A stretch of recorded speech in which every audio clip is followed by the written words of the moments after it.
വളരെ യമ്മി ആയിട്ടുള്ള ഒരു ബഫ് ഷവർമ റാപ്പ് ഉണ്ടാക്കിയല്ലോ നമുക്കിന്ന്. സഫാദ് മീറ്റ് എക്സ്പേർട്ടിന്റെ പ്രീമിയം ക്വാളിറ്റിയിലുള്ള മെഡിറ്ററേനിയൻ ഷവർമ ബഫല്ലോ മീറ്റ് സ്ട്രിപ്സ് ആണ് നമ്മുടെ ഇന്നത്തെ താരം. ഒരുപാട് ഫ്ലേവേഴ്സ് ഒക്കെയുള്ള വളരെ ജ്യൂസി ആൻഡ് ടെൻഡർ ആയിട്ടുള്ള മീറ്റ് ആണ് കേട്ടോ ഇത്. പാനിലേക്ക് അല്പം ഓയിൽ ചൂടാക്കിയിട്ട് 200 ഗ്രാം അതായത് പാക്കിന്റെ നേർ പകുതി സ്ട്രിപ്സ് നമുക്ക് ചേർത്ത് കൊടുക്കാം. എന്നിട്ടൊന്ന് വഴറ്റിയെടുക്കാം. റെഡി ടു ഈറ്റ് ആയതുകൊണ്ട് തന്നെ വെറും 5 മിനിറ്റ് മതി കേട്ടോ ഇത് കുക്കായി വരാനായിട്ട്. എക്സ്ട്രാ സോൾട്ട് ഒന്നും തന്നെ നമുക്ക് ഇതിലേക്ക് ആഡ് ചെയ്യേണ്ട ആവശ്യമില്ല. 5 മിനിറ്റിന് ശേഷം നമുക്ക് ഫ്ലെയിം ഓഫ് ചെയ്യാം. ഓൾറെഡി ഇതിൽ ഒരുപാട് ഫ്ലേവേഴ്സ് ഒക്കെ ഉള്ളതുകൊണ്ട് തന്നെ കുക്കായി വരുമ്പോഴത്തേന് നമുക്ക് നല്ലൊരു മണമൊക്കെ ഫീൽ ചെയ്യും കേട്ടോ. ഞാനിവിടെ ഒരു ടോട്ടിയാണ് എടുത്തിട്ടുള്ളത്. നിങ്ങൾക്ക് കുബൂസോ അല്ലെങ്കിൽ പീറ്റ ബ്രെഡ് ഒക്കെ നിങ്ങളുടെ ഇഷ്ടം പോലെ എടുക്കാം കേട്ടോ. ആദ്യം ഇതിലേക്ക് കുറച്ച് ചില്ലി സോസ് സ്പ്രെഡ് ചെയ്ത് കൊടുക്കാം. മേലെ കുറച്ച് മയണൈസ് അല്ലെങ്കിൽ ഷവർമ സോസ് ഇത്രയും ഒന്ന് സ്പ്രെഡ് ചെയ്ത് കൊടുത്തിട്ട് കുക്ക് ചെയ്ത് വെച്ചിട്ടുള്ള ഷവർമ സ്ട്രിപ്സ് നമുക്ക് ഇതിന്റെ മേലെ ഇങ്ങനെ ഇട്ട് കൊടുക്കാം.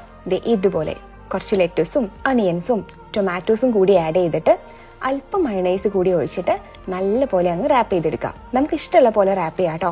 ശേഷം അല്പം ബട്ടർ പുരട്ടിയിട്ട് 2 സൈഡും ഇതുപോലെ ഒന്ന് മൊരിച്ചെടുത്ത് കഴിഞ്ഞിട്ടുണ്ടെങ്കിൽ നല്ല അടിപൊളി മീറ്റി ജ്യൂസി ആൻഡ് ടേസ്റ്റി ആയിട്ടുള്ള ഷവർമ റാപ്പ് റെഡി. പിന്നെ സഫ ബ്രാൻഡിന്റെ ഈ ഒരു റെഡി ടു ഈറ്റ് ആയിട്ടുള്ള ഷവർമ പാക്ക് നമ്മുടെ നിയർ ബൈ സൂപ്പർ മാർക്കറ്റിലും അതേപോലെ തന്നെ ലുലുവിലൊക്കെ ഇപ്പൊ അവൈലബിൾ ആണ് കേട്ടോ. വേറൊരു അട്രാക്ഷൻ എന്താന്ന് വെച്ച് കഴിഞ്ഞാൽ ഇതിലേക്ക് പ്രീമിയം ആയിട്ടുള്ള ഇൻഗ്രീഡിയൻസ് മാത്രമാണ് യൂസ് ചെയ്തിരിക്കുന്നത്. ഇവിടെ വീട്ടിലെല്ലാവർക്കും ഒത്തിരി ഇഷ്ടപ്പെട്ടു. തീർച്ചയായിട്ടും നിങ്ങൾക്ക് എല്ലാവർക്കും ഇഷ്ടാവും. അപ്പോൾ എല്ലാവരും ഒന്ന് ട്രൈ ചെയ്ത് നോക്കാൻ മറക്കണ്ട കേട്ടോ.